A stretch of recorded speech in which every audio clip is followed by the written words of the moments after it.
Hey, and welcome back to another segment here on GEMS podcast. With me in the hot seat is a special guest by the name of Paige Arnof-Fenn. And let me tell you a little bit more about Paige so you know who you're going to be hearing from. Paige Arnof-Fenn is the founder and CEO of global branding and digital marketing firm Mavens Moguls based in Cambridge, Massachusetts. Her clients include Microsoft, Virgin, the New York Times Company, Colgate, venture-backed startups, as well as nonprofit organizations. She graduated from Stanford University and Harvard Business School. Paige sits on several boards, y'all, is a popular speaker and columnist who has written for Entrepreneur and Forbes. And today we're going to be talking about personal branding in the digital age. But before we dive in, let's welcome the woman behind it all, Paige Arnof-Fenn. Thank you so much, Genesis. It's great to be here. Thanks for having me today. My pleasure, Paige. And before we dive into your subject matter expertise, I want to give the audience a chance to connect with you in a fun and personal way. And I like to do that one or two ways. We could either break the ice or play a rapid fire 10-question game. What are you in the mood for? Oh, goodness. I could go either way. Maybe rapid fire. Go for it. Why not? Okie dokie. So we're playing rapid fire with Paige and Genesis. Do do do do do do. Question number one. If you could have any superpower, what would it be? I would love to be able to speak every language fluently like a native. Question two. You just hit the lottery. Cha-ching!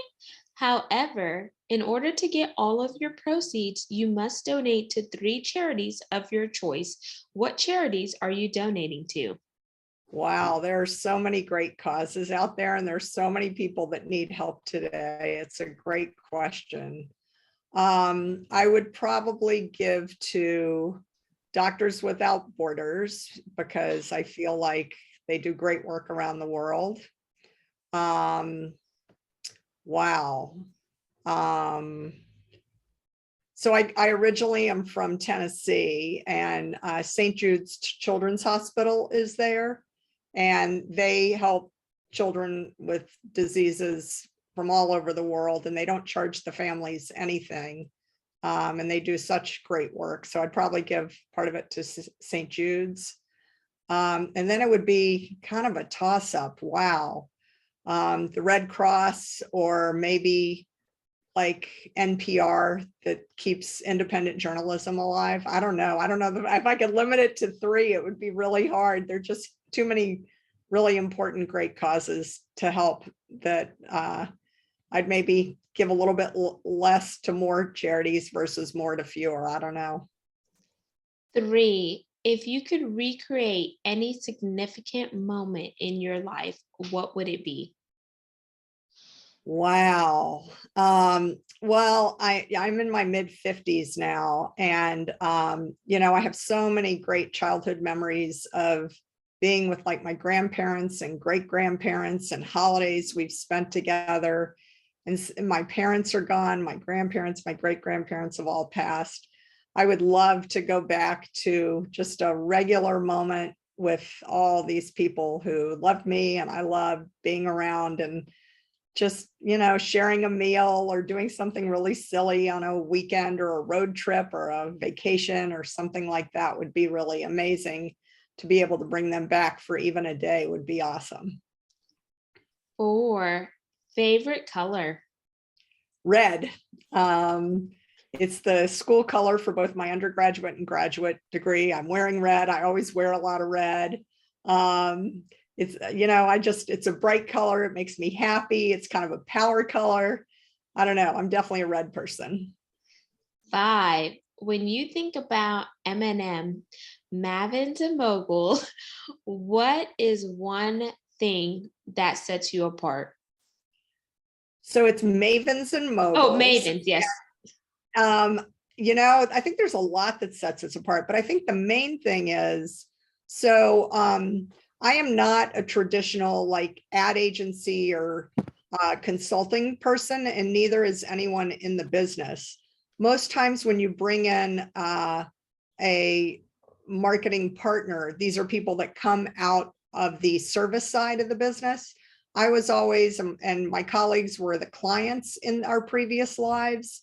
So I think what makes our story even more compelling is that our heads and our hearts are much more aligned with our clients than a traditional agency or consulting firm, because we used to sit in their chair.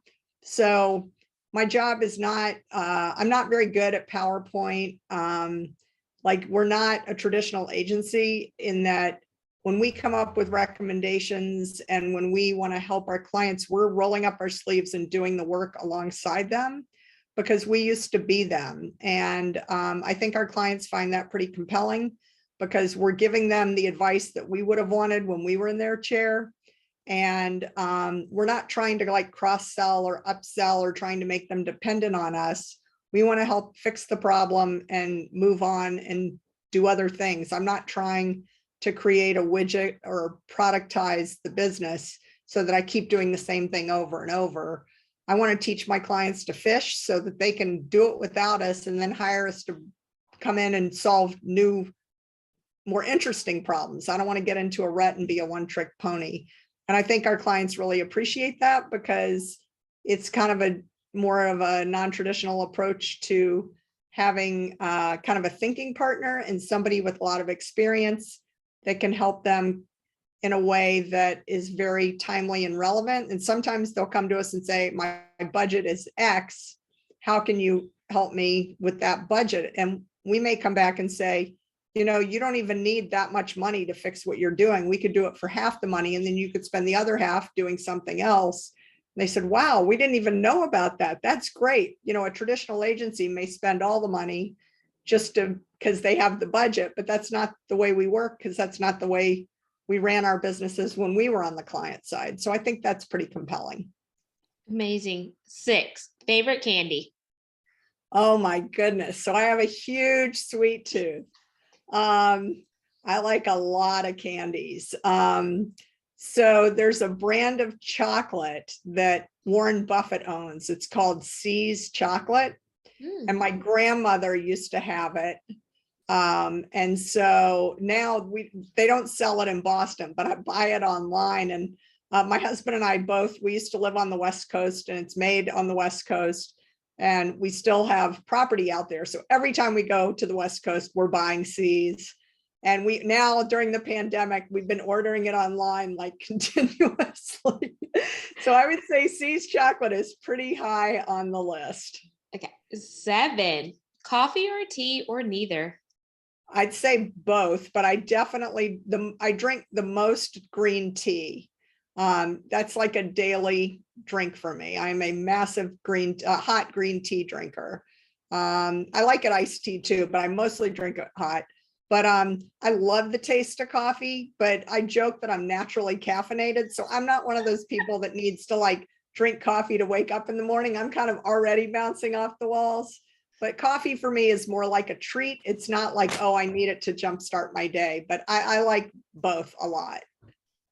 8, if you could be a fly on the wall and listen in on any conversation, what conversation are you listening into? Oh, wow.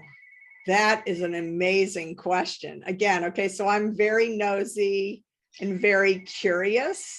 So there are a million conversations I'd love to listen in on. I would say, there's so much happening right now politically. I'm not really a political wonk, but I would love to hear like what Vladimir Zelensky's conversations are like day to day. I'd be curious if, again, if I had the superpower and I could understand every language fluently, what is going on with Vladimir Putin, Joe Biden, like world leaders. I'm just kind of fascinated with these just unbelievable problems that are almost unthinkable to solve. How are they even thinking about kind of getting through this terrible situation. I'm a problem solver. I like helping people. So I would love to listen in and see what they're thinking. And if I could whisper in somebody's ear and come up with some idea that might help advance the cause and, create peace and just kind of, get the world back on track, I would love to be able to do that. But I don't know. I mean, that's just so top of mind right now, given the state of the world. 9, Apple or Android or hybrid? I'm all Apple. And 10, our pass or play question. Here are the rules. If you pass, our rules are reversed and you ask me a question. If you choose to play, I ask one last question to wrap up rapid fire, which was a little bit longer. You can ask me one more question. I don't know where I'd even begin with you. So 10, what is your favorite quote or mantra? Oh, wow. Okay, so I have a list on my desktop of famous quotes, and it's probably 50 pages long. I'm constantly taking quotes when I'm reading, and I cut and paste and I save them. I don't know what I'm going to do with all these quotes. There are a lot that just inspire me, but one that pops into my mind that I often quote is, people don't care how much you know until they know how much you care. And I think that's a really important thing to always kind of keep top of mind. Being smart is great, but being kind and thoughtful and showing your compassion and humanity is really what matters. I love that. And thank you for playing rapid fire with Genesis. Now let's dive into the meat and potatoes of the conversation.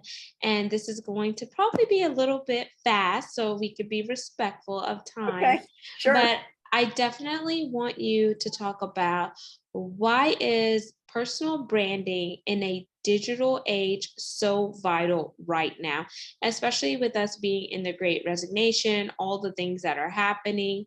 So first, in order to really begin the topic, I think it would be great for our audience to know what exactly is personal branding, because some people are like, oh, okay, I know it's me, but then I know branding, but then how do they mesh the two together? So it's a great question. I think it's a really important, timely, and relevant topic. I think the mistake a lot of people make is they think if they're not LeBron James or J-Lo or Lady Gaga, they think that they're not a brand, that you have to be famous to be a brand. And I hope that I will convince you in the next few minutes that that's just not the case.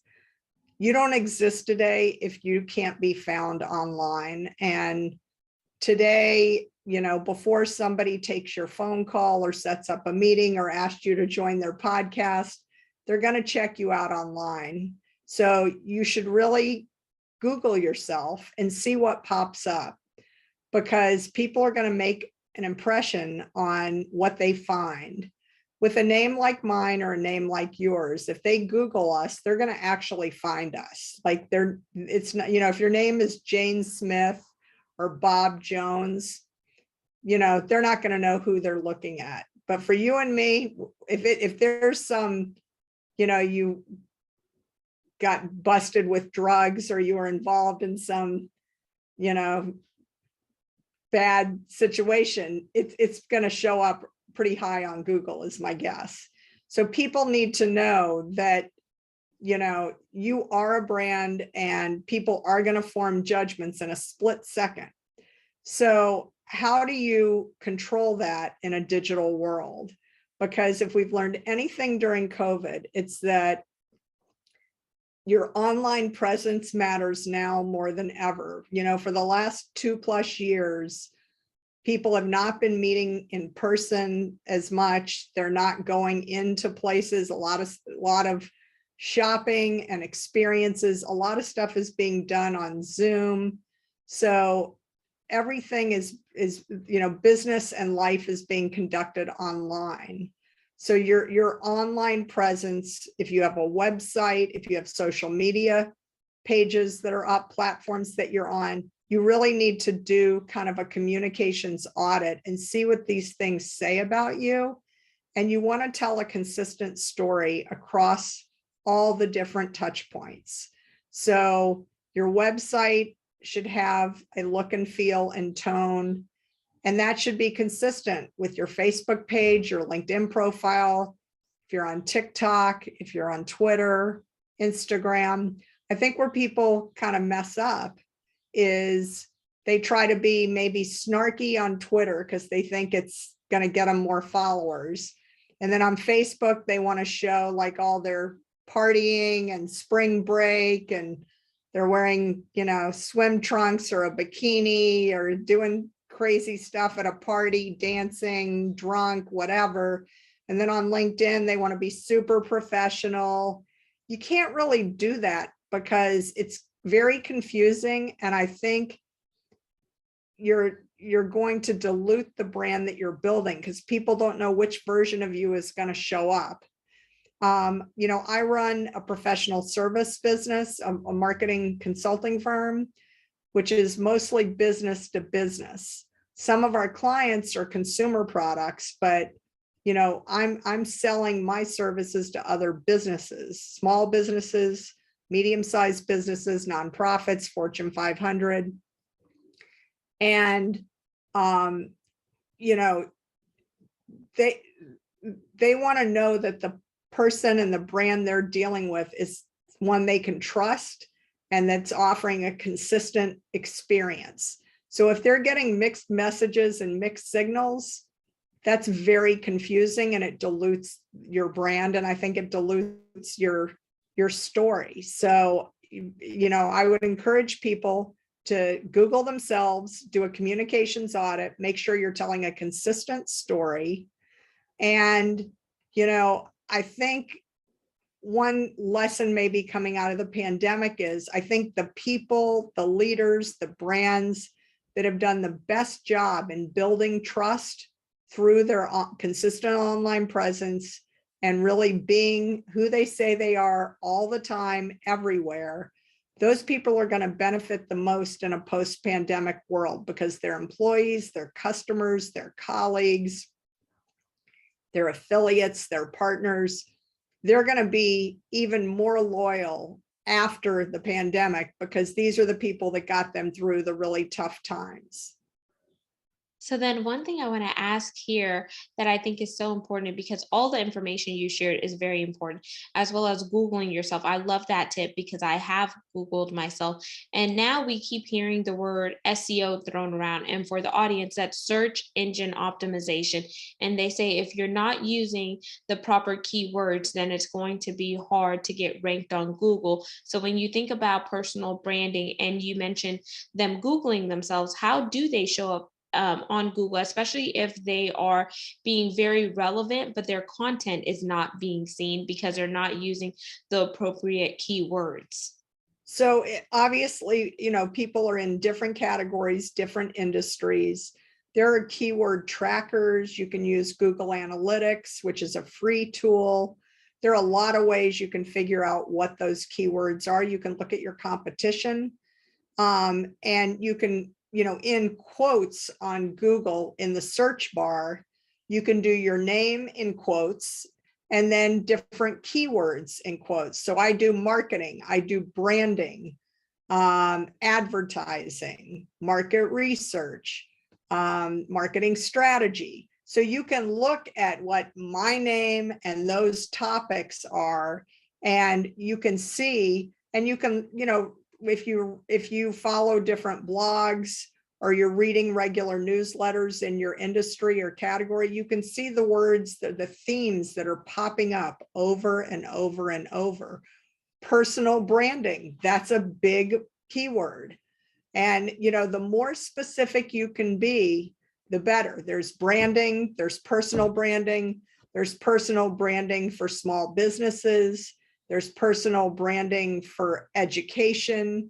There's personal branding for networking.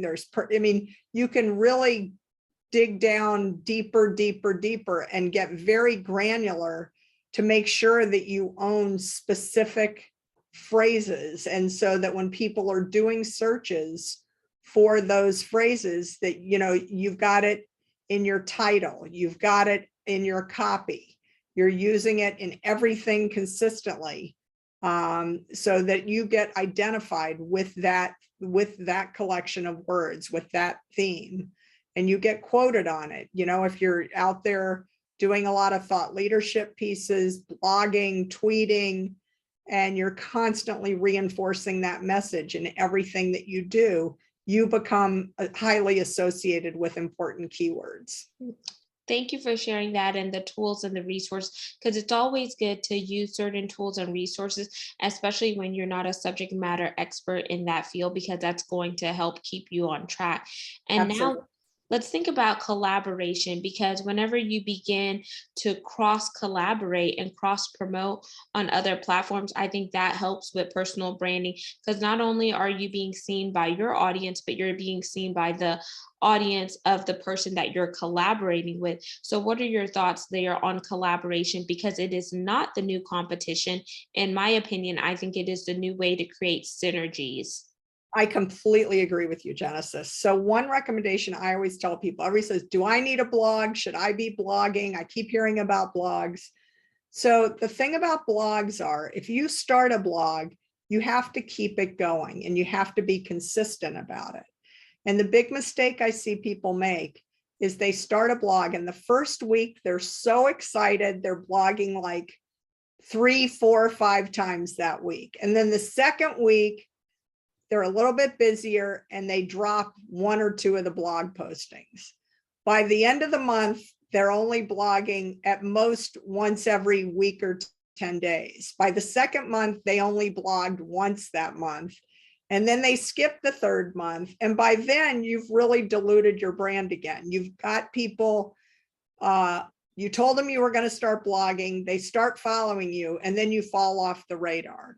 So what I always tell people, and I love the idea of collaboration and partnership, find like-minded organizations and groups and people that are already blogging and contribute to their blogs, because they've already got an audience. And you can chime in, you can react to the stories that they're telling, the posts that they have, and then make sure you put your contact info at the bottom. And then if people want to reach out, they know how to find you. But build up your blogging credentials on another highly trafficked, like-minded blog. And then if they have a newsletter, contribute to their newsletter. You don't have to start your own newsletter, but tell them, you know, people need fresh content all the time. And you say, you know, we're talking to a lot of the same people. I'd love to send over something for your newsletter next month. And, you know, they love it because that gives them a little bit of a break. So I think that's a great way to build your business strategically with like-minded audiences. And it's kind of a give and a take. You're helping them, they're helping you.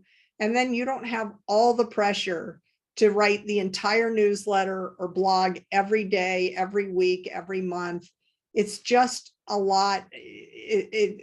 People bite off more than they chew. They don't realize that once you start this, you have to keep feeding the beast. And it's overwhelming. So test, you know, put your toe in the water before you jump into the deep end. I just think there are a lot of very scrappy, resourceful ways where you can get a lot more bang for your buck. Mm. Wow. Oh, those are some gems there, Paige. And then another thing that I think people have questions with is, how do I stay relevant in the digital age? But then how do I tap into my ideal avatar and my client? So that's an awesome question. So as we discussed before, the world has changed in so many dramatic ways in the last 2+ years. If you haven't done any market research with your core audience, prospective customers, current customers, lost customers, you really need to bite the bullet and do some market research, because whatever assumptions you made, I made about the world 3 years ago, they probably don't exist anymore. Just think about how many things in your life have changed since the pandemic started. You know, are you going out to eat as much? Do you shop in brick and mortar stores? How much of your life is done online? People go to school online. People do virtual tours. They're, you know, not going into an office the way they used to. Think about the role Zoom plays. I don't think I had ever had a Zoom call in my life before the pandemic. And now, you know, I think in a week, I do more Zooms than I did in the year before COVID. So I think you've got to ask really direct questions and listen to what your customers and your prospective and lost customers are telling you about their life right now. You know, it's not what you think, it's not what I think, it's what do the people that buy your product and service think. So market research needs to be at the very top of your list in terms of how do I spend my budget? It doesn't have to be expensive. You could do Zoomerang, you could do a Survey Monkey, you could do an online focus group, but you really need to go on a listening tour and talk to people about what is their reality. How has their life changed? What's working? What's not working? Where are they spending their time? Where are they spending their money? What are they no longer doing? What do they need to do that they don't have time to do? Because you will find nuggets of opportunities out there. And if you're interviewing for jobs right now, the skills that are important to stay relevant today are really different. In a hybrid and virtual world, you need to be a really good communicator. You need to be adaptable and agile. You need to have a growth mindset. You know, people just, we are constantly pivoting as we get information and learn. We are growing, trying new things, being more adaptable. And, you know, when you're working in an office environment, to think that we all used to go to an office every day, the skills in an office environment to be able to, you know, get promoted and lead, you know, it's a very different skill set than people who are independent, self-motivated, you know, can meet deadlines without a lot of structure and oversight. So the skills you need to emphasize in your cover letter, in your interviews, are what's going to make you successful in a digital and hybrid environment, not the political skills you used to need in an office where we all worked, you know, cheek to jowl, side by side. That's a very different skill set. So those are the kind of things I would really encourage people to brush up on to stay relevant today. Yes, because if you don't stay relevant, you're either going to get left behind or lost with the times, because people are not going to be able to connect with you. They're not going to know how you could be a solution to the problem that they're having. And they Right. don't know what your offer is, because there's nothing in a digital space that tells them who you are, what you're providing, and etc. And people are going to buy based on know, like, and trust factors. So really think about that. And remember, it's better to progress than have perfection, because you could always fine tune things later on. And Paige, as we're winding down, I want you to share one last sentiment regarding this topic, based on anything that I didn't ask you that you think would be a great value to add. Well, I mean, I think it was a really good discussion, and I hope there are a lot of nuggets in there. And I hope that over the last half hour, I've convinced you that you better start thinking of yourself as a brand. And there are a lot of things that are in your control that you have to just be strategic about it, be thoughtful, and take the initiative. Because if you don't define yourself, the world is going to define you instead. And you are the one that can control your own narrative. And you do it by being proactive, setting up a consistent story that, you know, permeates all the touch points online, and that you live that brand every day, that you're constantly reinforcing the message. And the last little nugget I'll leave you with is, think about it in terms of what 1, 2 or at most 3 things do you want to stand for and be known for. You can't be known for everything. It muddies the water and it dilutes the message. I want to be known as the one-stop shop for a marketing resource. I will be your marketing partner. If you have a marketing problem, I want you to think of me first. So pick up the phone, drop an email and say, Paige, I've got a marketing problem. I hear you're really good at this stuff. Can you help me? And that's I'm not saying I'm going to do A, B, C, D, and E. Yeah, I've done HR, I've done sales, I've done management, but you can't be an expert in everything. So pick the really most important things and constantly reinforce it in everything that you do, so that you break through, that you own that real estate in people's brains. Thank you for sharing that, Paige. And let's jump into the call to action. Is there a specific call to action that you have for the audience? And if not, please plug your website and where they could connect with you on social media. So my call to action is go check yourself out online. I want you to go Google yourself. It's not an egotistical thing. Just do it. See what pops up. And, if you find out there's a serial killer that has your name, or some porn star or something crazy, at least realize when you're trying to set up meetings with people, when you're being introduced, it's a talking point. You can make a joke of it. Well, if you Googled me, you may find out there was a serial killer that shares my name. Well, that's not me. We're not related, but let me send you to my LinkedIn profile so you can find me and learn more about me and not the serial killer. So it just shows you've got a sense of humor, that you're, again, very relevant, that you get how things work in the digital age. So that's my call to action. I just think everyone, needs to just take a fresh look with a fresh pair of eyes after this discussion and see how you clean up online. Does your Facebook, your Twitter, your LinkedIn, and by the way, you don't need to be on every single platform. You can pick 1 or 2 that are the most authentic to you and stick to those. For me, LinkedIn is my main priority. It's a professional website for my clients, for my audience.